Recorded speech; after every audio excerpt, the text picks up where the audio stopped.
কেমন আছেন সবাই? আশা করি সবাই ভালো আছেন। বিডি লাইফস্টাইল চ্যানেলের পক্ষ থেকে আপনাদের সবাইকে স্বাগতম। আপনাদের সাথে আছি পুরোটা সময় জুড়ে আমি মোহাম্মদ আনোয়ার হোসেন, এলএলবি প্রথম বর্ষ, Kurigram law college, Kurigram. Viewers, আজকে যে হেডলাইনটি রয়েছে এটি হচ্ছে 2 বছর মেয়াদী এলএলবি কোর্স জাতীয় বিশ্ববিদ্যালয়। মূলত 2 বছর মেয়াদী এলএলবি কোর্স কবে ভর্তি শুরু হবে এই বিষয়ে আমার একজন সম্মানিত ভিউয়ার্স কমেন্ট করেছিলেন। তারই আলোকে আজকের এই ভিডিওটি। ভিউয়ার্স, যিনি কমেন্ট করেছিলেন তার উদ্দেশ্যে বলবো, ভর্তি কবে থেকে শুরু হবে এই আশায় না থেকে সর্বদা প্রস্তুত থাকুন। যখনই ভর্তি শুরু হবে তখনই আপনার ভর্তিটি নিশ্চিত করতে হবে। কারণ মাত্র 72টি ল কলেজ রয়েছে, এই 72টি ল কলেজে কিন্তু দারুণ একটি প্রেশার পড়ে এই এলএলবি ভর্তি হওয়ার জন্য। কারণ দেশে বেকারত্বের হার যেমন বাড়ছে তেমনি বাড়ছে এই এলএলবি কোর্সের চাহিদাও। যেহেতু ডিগ্রি বা স্নাতক পাশের পরেই এই কোর্সটি করতে হয়, তাই বেকারত্বের গ্লানি মুছতে অনেকেই চেষ্টা করেন এই এলএলবি কোর্স করে তাদের ক্যারিয়ার গড়ার। আর এই স্বপ্ন নিয়েই 2 বছর মেয়াদী এলএলবি কোর্সটি এখনো চলমান রয়েছে শুধুমাত্র জাতীয় বিশ্ববিদ্যালয়ে। কবে থেকে ভর্তি শুরু হবে এই এলএলবি কোর্সের, আর কখন ভর্তি শুরু হবে, কোথায় কোথায় ভর্তি হওয়া যাবে এই বিষয়ে জানতে হলে অবশ্যই আপনাকে জাতীয় বিশ্ববিদ্যালয়ের ওয়েবসাইটে প্রবেশ করে জেনে নিতে হবে।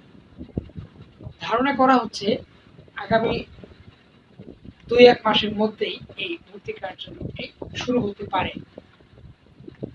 গত বছর 5 অক্টোবর থেকে 29 অক্টোবর পর্যন্ত এই এলএলবি 2 বছর মেয়াদী কোর্সের ভর্তি কার্যক্রম শুরু হয়েছিল।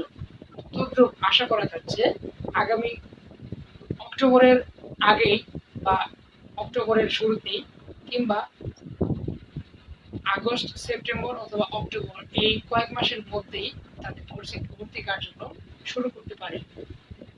ধারণা করা হচ্ছে জুলাইয়ের পর থেকেই জাতীয় বিশ্ববিদ্যালয় তাদের এই যুগান্তকারী কোর্সের ভর্তি কার্যক্রম শুরু করবে। তো এই 2 বছর মেয়াদী এলএলবি কোর্সের বিষয়ে আমি আরো অনেকবার বলেছি। 2 বছর মেয়াদী এলএলবি কোর্সের জন্য আপনাকে অবশ্যই স্নাতক বা ডিগ্রি সম্মানের পরীক্ষায় উত্তীর্ণ হতে হবে। অবশ্যই ন্যূনতম 2.5 পেয়ে উত্তীর্ণ হতে হবে। আর এই কোর্সে ভর্তির জন্য আপনাকে কোনোভাবেই অন্য কোনো কোর্সে জাতীয় বিশ্ববিদ্যালয়ের অধীনে ভর্তি হওয়া যাবে না।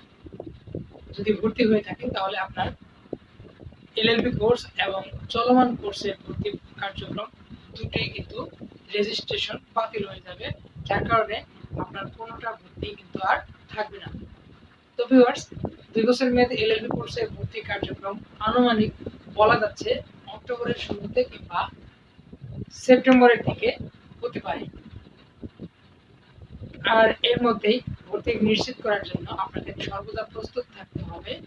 আর আরেকটা জিনিস বলে রাখি, যদি আপনার ফাজিল বা উন্মুক্ত বিশ্ববিদ্যালয়ের অধীনে কিংবা অন্যান্য বিশ্ববিদ্যালয়ের অধীনে স্নাতক বা সমমানের ডিগ্রি থেকে থাকে তাহলে কিন্তু আপনাকে অবশ্যই মাইগ্রেশন সার্টিফিকেট দাখিল করতে হবে। তা নাহলে কিন্তু আপনার রেজিস্ট্রেশন কিংবা ভর্তি বাতিল হয়ে যেতে পারে। তো ভিউয়ার্স, ভিডিওটি এখানে শেষ করছি। হয়তোবা আপনারা এই ভিডিওর মাধ্যমে বুঝতে পেরেছেন। পরবর্তী ভিডিওর আপডেট দেখার জন্য আমন্ত্রণ জানিয়ে আজকের মতো এখানেই বিদায় নিচ্ছি। সবাই ভালো থাকবেন, সুস্থ থাকবেন। আল্লাহ হাফেজ।